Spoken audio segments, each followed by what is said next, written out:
Assalamualaikum warahmatullahi wabarakatuh. Saya Susi Aliana dari DP 18C. Saya akan mempresentasikan tentang eksplorasi limbah kayu menjadi produk bernilai jual. Apa itu limbah kayu? Dalam kutipan Sunarso dan Simarmata 1980, dalam Iriawan 1993 menjelaskan bahwa limbah kayu adalah sisa-sisa kayu atau bagian kayu yang dianggap tidak bernilai ekonomi lagi dalam proses tertentu, pada waktu tertentu, dan tempat tertentu yang mungkin masih bisa dimanfaatkan pada proses dan waktu yang berbeda. Dalam kutipan tersebut menyatakan bahwa limbah kayu dapat dibedakan menjadi dua golongan, yaitu limbah kayu yang terjadi pada kegiatan eksploitasi hutan berupa pohon yang ditebang terdiri dari batang sampai bebat cabang, tunggak, dan bagian di atas cabang pertama. Limbah kayu yang berasal dari industri pengolahan kayu antara lain berupa lembaran vinir rusak, log N atau kayu penghara yang tidak berkualitas, sisa kupasan, potongan log, potongan lembaran vinir, serbuk gergajian, serbuk pengamplasan, sebetan, potongan ujung dari kayu gergajian, dan kulit. Apa dampak limbah kayu terhadap makhluk hidup dan lingkungannya? Kehadiran limbah yang menimbulkan dampak negatif bagi manusia maupun lingkungan, maka perlu dilakukan penanganan terhadap limbah tersebut. Para pelaku industri pengolahan kayu diharapkan tidak hanya memikirkan keuntungan yang banyak saja, dan mengesampingkan pengolahan limbah hasil industri, karena hal ini dapat berdampak negatif bagi orang lain di sekitar lingkungan industri tersebut. Berikut beberapa dampak bagi lingkungan yang muncul akibat kayu. Pengolahan limbah yang kurang baik akan menyebabkan lingkungan kurang nyaman ditinggali karena bau tidak sedap, serta tumpukan kayu yang tersebar di mana-mana. Pembuangan limbah kayu ke sungai dapat membuat sungai tercemar dan bisa menimbulkan masalah banjir. Kerusakan pada sungai tersebut pada akhirnya akan mengganggu keseimbangan ekosistem makhluk hidup secara keseluruhan. Berikut beberapa dampak bagi makhluk hidup yang muncul akibat limbah kayu. Menimbulkan penyakit seperti diare, sesak nafas, jamur pada kulit, dan keracunan. Dapat menimbulkan infeksi cacing pita, dapat berakibat pada hilangnya nyawa seseorang. Mengenal material kayu dengan tujuan digunakan dan dimanfaatkan merupakan hal yang penting bagi pengusaha yang bergerak dalam bidang industri kayu maupun pemakai kayu lainnya agar dalam pemanfaatannya kayu dapat digunakan secara benar dan maksimal, sehingga tidak terjadi pemborosan penggunaan kayu dan pada akhirnya dapat mengurangi dampak buruknya baik pada alam maupun bagi manusia yang menggunakannya. Terima kasih. Assalamualaikum warahmatullahi wabarakatuh. Assalamualaikum warahmatullahi wabarakatuh. Saya Mutia Salsabila dari DP 18C ingin mempresentasikan tentang pemanfaatan limbah kayu guna mengurangi material yang sulit didaur ulang.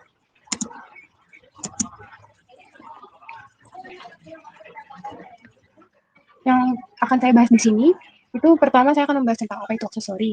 Yang kedua, apa saja jenis aksesori. Yang ketiga, jenis limbah kayu yang dapat diolah menjadi aksesori. Yang keempat, cara mengolah limbah kayu menjadi aksesori. Yang pertama, apa itu aksesori? Aksesori adalah barang-barang yang berfungsi sebagai pelengkap dan pemanis busana. Awal mula aksesori dapat kita temukan pada masa kerajaan kuno. Aksesori biasanya digunakan pada upacara-upacara tertentu. Jenis perhiasan di masa klasik kebanyakan berupa mahkota, jamang, tusuk konde, hiasan telinga, kalung, bandul, selempang dada, gelang lengan, serta cincin. Pada zaman dahulu aksesori umumnya berbentuk besar dan berat. Namun seiring perkembangan era fashion, banyak aksesori yang dibuat lebih simpel daripada sebelumnya. Yang kedua, apa saja jenis aksesori? Sebetulnya jenis aksesori sangat banyak, namun di sini saya akan memberikan beberapa contoh umumnya saja. Yang pertama adalah kalung. Kalung adalah benda atau barang berupa perhiasan yang digunakan melingkari leher. Kalung mungkin adalah salah satu jenis perhiasan yang paling awal dikenakan oleh manusia. Yang kedua adalah cincin. Aksesori berupa cincin ini mungkin memang kecil dan tidak begitu terlihat, namun sangat mempengaruhi kecantikan jari jemari. Yang ketiga adalah anting. Anting-anting adalah perhiasan yang dipakai pada telinga. Bahannya bisa dari logam, plastik, kaca, batu mulia, manik-manik, dan lain-lain. Yang selanjutnya adalah gelang. Gelang adalah aksesori yang melingkari tangan. Gelang menjadi aksesori yang banyak digunakan sehingga penampilan tidak terlalu flat. Yang terakhir ada hair clip atau jepit rambut. Jepit rambut ini termasuk jenis aksesori wanita yang simple. Bentuknya yang kecil tetap bisa mengubah penampilan. Selanjutnya saya akan menjelaskan apa saja jenis limbah kayu yang dapat diolah menjadi aksesori. Limbah utama dari industri kayu dibedakan menjadi beberapa jenis, diantaranya kulit kayu, potongan-potongan kecil, dan serpian-serpian kayu hasil penggergajian dan pemotongan, serta serbuk kayu dan debu. Namun di sini yang tidak dapat digunakan untuk pengolahan adalah kulit kayu. Selanjutnya, cara mengolah limbah kayu menjadi aksesori. Dari sekian banyak limbah kayu yang barusan saya jelaskan, di sini saya akan memberikan contoh pengolahan serbuk kayu. Yang pertama adalah serbuk kayu diayak untuk memisahkan kotorannya, karena biasanya dari limbah serbuk kayu masih terdapat potongan-potongan sisa pemotongan kayu, atau biasanya masih ada paku dan sebagainya. Yang kedua, serbuk kayu diberi warna. Untuk pewarnaan ini sangat disarankan menggunakan pewarna makanan agar mempermudah proses penyerapan. Setelah itu, serbuk kayu yang telah diberi pewarna dikeringkan dan dijemur seharian di bawah sinar matahari. Selanjutnya, serbuk kayu dicetak di sebuah cetakan yang sebelumnya harus kita buat dan diberi lem fox sehingga cetakan padat dan dijemur kembali selama seharian. Yang terakhir, cetakan ditutup dengan cairan resin. olahan resin ini selain menggunakan serbuk kayu sebetulnya bisa menggunakan potongan-potongan kayu juga. Dan biasanya hasil dari olahan ini dapat kita jadikan sebagai seperti permata pada kalung atau pada cincin, dan gelang juga bisa, kemudian bisa menjadi pin atau bros, dan masih banyak lagi. Sekian presentasi dari saya. Assalamualaikum warahmatullahi wabarakatuh.